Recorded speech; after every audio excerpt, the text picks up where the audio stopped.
Olá pessoal, vamos falar hoje sobre leitura e sono. Do ponto de vista mais empírico, ou seja, da realidade material, ou seja, da própria experiência.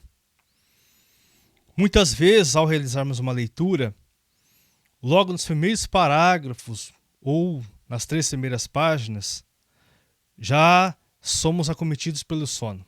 Ou seja, acontece um sono tremendo e não conseguimos realizar a leitura e nem assimilar as ideias.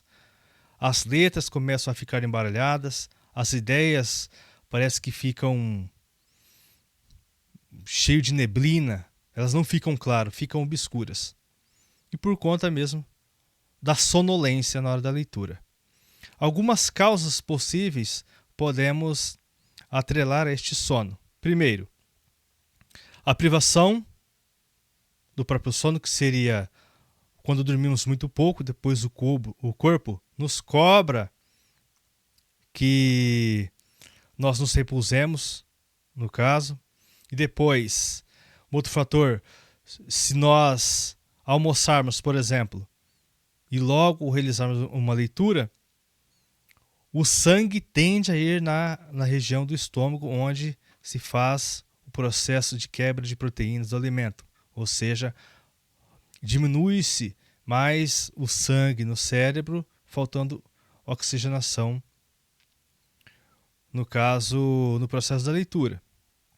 O outro seria também o fato de não termos muita prática com a leitura e ao movimentarmos bastante os nervos dos olhos, a movimentação tanto para a esquerda, para a direita, para cima ou para baixo, geralmente acontece uma certa fadiga no nervo óptico, ou seja, dos olhos. Então são 3 principais fatores. Mas, mesmo quando nós já temos uma boa prática de leitura, não importa se o livro tem ali 50 páginas, 100 páginas ou até 1000 páginas. Até mesmo para o leitor experiente acontece de sermos acometidos pela sonolência. Então, uma maneira para nos livrarmos do sono seria a própria persistência. Ao iniciarmos a leitura, seja na primeira página ou na segunda página, já temos sono, o importante seria persistir na leitura.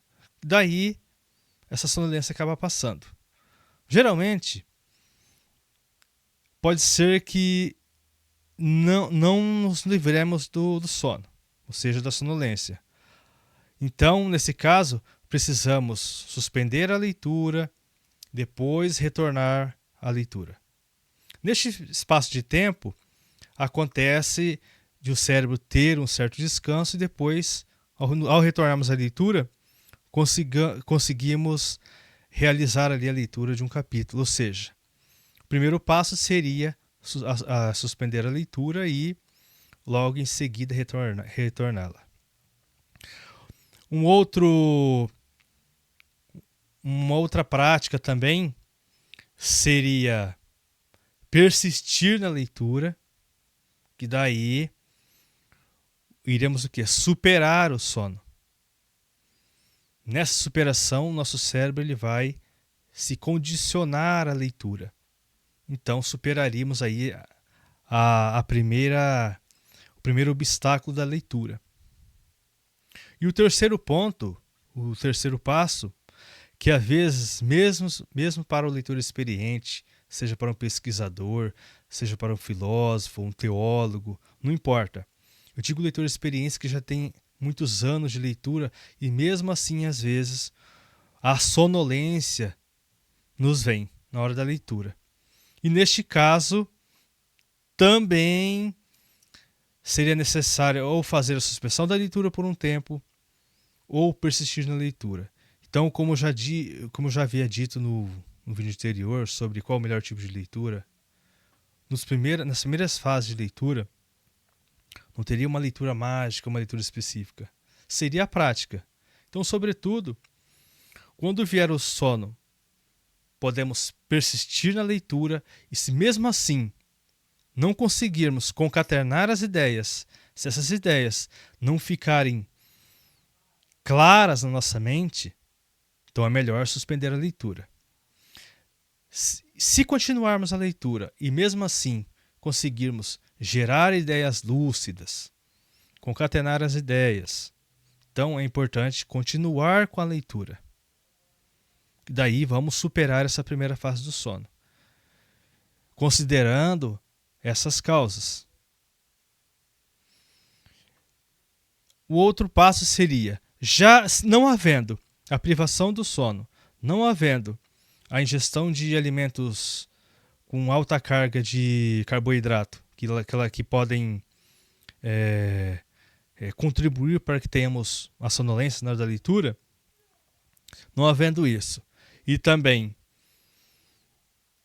descartando essas possibilidades, então entraríamos naquela questão da fadiga do nervo óptico. Com o tempo, com essa prática, ou da suspensão de leitura, ou dando continuidade na leitura, vamos deixar o quê? Os nervos ópticos, ou seja, dos olhos, condicionados. É como, para fazer uma analogia, no primeiro dia na academia, vamos trabalhar ali com pouco peso, 1 kg, 3 kg ou 5 kg, a depender do músculo. Daí vamos elevando, ou seja, a carga conforme o nosso treinamento. Essa mesma analogia podemos fazer com a leitura. Então, de uma maneira bem simples, o que eu poderia dizer, mesmo com pouca experiência, mesmo com muita experiência na leitura, nós estamos inseridos nessas situações. Então, é importante que o leitor observe essas causas possíveis de lhe dar sonolência, e se não existirem essas causas, é possível que o leitor não tenha um condicionamento em relação à leitura. Esse condicionamento ele estaria mais atrelado à resistência mental do leitor ou à resistência própria fisiológica, que seria ali em relação aos nervos dos olhos, de uma maneira bem simples. Então seria isso, como eu já disse antes, não existe fórmula mágica, existe a persistência. Mais uma vez eu vou frisar, não adianta persistência se suas ideias estiverem obscuras, você estiver literalmente ali apagando em cima do livro, então suspenda a leitura. Se as suas ideias ainda estiverem claras, mas você tem uma certa sonolência, persista com a leitura. E com o tempo, essa dificuldade em relação à sonolência na leitura, ela diminuirá. Mas ela não irá se extinguir por completamente. Então é essa notícia que eu já posso adiantar. Então eu até repetir aqui, já repeti aqui vários processos de propósito para ficar bem taxativo mesmo em relação a esses processos aí que nós estamos inseridos no âmbito da leitura. Então, de maneira bem simples, bem resumida, seria isso. Uma abordagem científica que eu poderia sugerir aqui, para quem se interessar, o leitor poderia adentrar no âmbito da neurociência. Daí haveria explicações do ponto de vista teórico mesmo, científico, mas aí seria uma aventura um pouco mais complexa, um pouco mais prolixa. Então, o que eu pude expressar nesse momento seriam observações do ponto de vista empírico, ou seja, eu coloco a mão no fogo aqui e vejo que queimei a mão. Na próxima tentativa, não coloque a mão no fogo, porque eu queimaria a mão, a não ser que eu coloque ou vista uma luva à prova de fogo. Então seria mais ou menos essa analogia, de maneira bem prática e pragmática. Então até o próximo vídeo aí, que teremos inclusive mais assuntos a respeito da leitura, inclusive sobre sobre vários tipos de leitura e nível de leitura. Daí entraríamos em algumas técnicas já desconsiderando essa abordagem do sono. Seria em situações em que não teríamos esse impedimento aí em relação à sonolência. Então até o próximo vídeo.